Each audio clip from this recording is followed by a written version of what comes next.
दोस्तों आज की इस वीडियो में मैं आपको ये बताऊंगा कि ख्वाजा सरा किस वजह से पैदा होते हैं। दोस्तों सबसे पहले ये जानना ज़रूरी है कि ख्वाजा सरा नाम निकला कहाँ से है।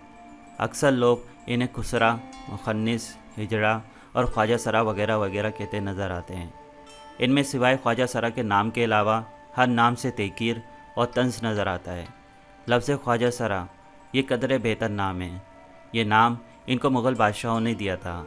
फ़ारसी ज़बान में ख्वाजा को अफसर और सरा को महल कहते हैं, लिहाजा इससे मुराद हुआ महल के अफसर।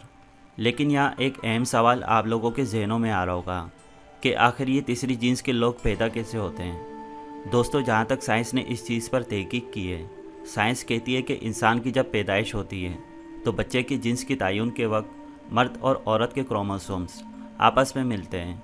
इनमें से कुछ क्रोमोसोम्स ऐसे होते हैं जो कि जिन्स का तयन करते हैं।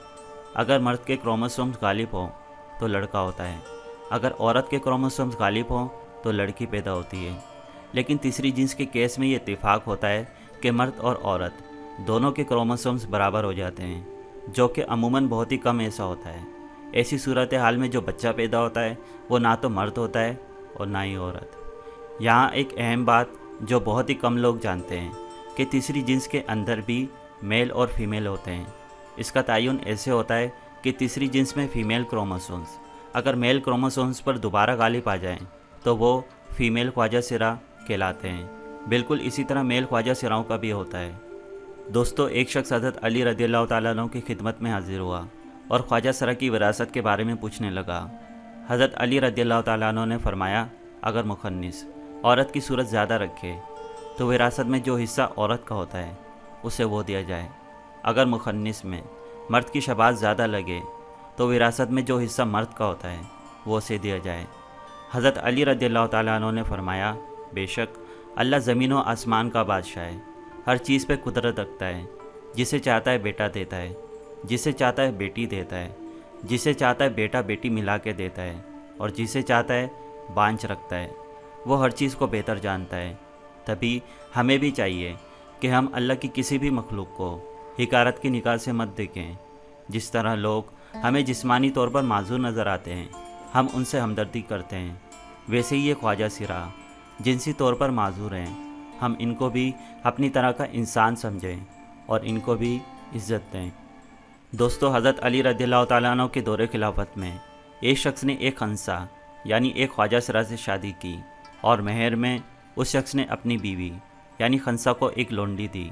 वो खंसा यानी वो ख्वाजा सिरा इस किस्म का था कि उसका फ़र्द मर्दों और औरतों दोनों किस्म का था। उस शख्स ने अपनी बीवी यानी ख्वाजा सरा के साथ जिमा किया तो उससे एक लड़का पैदा हुआ, और जब उस खंसा ने अपनी उस महर में आई लोंडी के साथ जिमा किया तो उससे भी एक लड़का पैदा हुआ। और ये बात बहुत मशहूर हो गई और ये मामला अमीरुल मोमिनीन सैयदना हज़रत अली रज़ियल्लाहु ताला अन्हु की खिदमत में पेश किया गया। तो आप रज़ियल्लाहु ताला अन्हु ने जब उस खंसा से इस्तफसार किया तो उसने जवाब दिया कि इसका फ़र्द औरतों वाला भी है और इससे मावरी भी आती है। हज़रत अली रज़ियल्लाहु ताला अन्हु ने अपने दोनों गुलाम बर्क और कंबर को बुलाया और उनको हुक्म दिया कि वो खंसा यानी उस ख्वाजा सरा की दोनों तरफ वाली पसलियाँ शुमार करें। अगर बाएं जानिब वाली एक पसली दाएं जानिब वाली से कम हो तो फिर इस खंसा को मर्द समझा जाएगा, वरना इसको औरत तस्वुर किया जाएगा। इसके बाद जब ये वाज़े हो गया कि इस ख्वाजा सरा की एक पसली कम है तो हज़रत अली रज़ियल्लाहु ताला अन्हु ने उसके मर्द होने का फ़ैसला सादिर फरमा दिया और उसके शौहर और उसके दरमियान अलहदगी करवा दी। दोस्तों आपको ये भी बता दूं कि मर्द की बाएं जानिब की पसली औरत से कम होती है और औरत की दोनों जानिब की पसलियाँ बराबर होती हैं। कुल पसलियों की तादाद 24 है, 12 बाएं जानिब और 12 दाएं जानिब, जबकि मर्द की दाएं जानिब 12 और बाएं जानिब 11 होती हैं। तो मर्द की कुल पसलियाँ 23 होती हैं और औरत की 24 होती हैं। दोस्तों आखिर में इतना कहना चाहूँगा कि ख्वाजा सरा भी बिल्कुल हमारी तरह के ही इंसान होते हैं। ये सांस तो लेते हैं मगर घूट घूट कर। इन्हें जीने का हक़ तो है मगर इसके लिए बहुत बड़ी कीमत चुकाना पड़ती है। अगर हम इस्लाम के मुताबिक जो दर्स हमें हमारा इस्लाम देता है कि हर इंसान की इज़्ज़त करो, उसकी मदद करो, उसको ताना मत दो, उसमें बुराई मत निकालो, तो किसी ख्वाजा सरा को किसी से कोई शिकायत नहीं होगी और वो भी माशरे में एक इज़्ज़त की ज़िंदगी जी सकेंगे।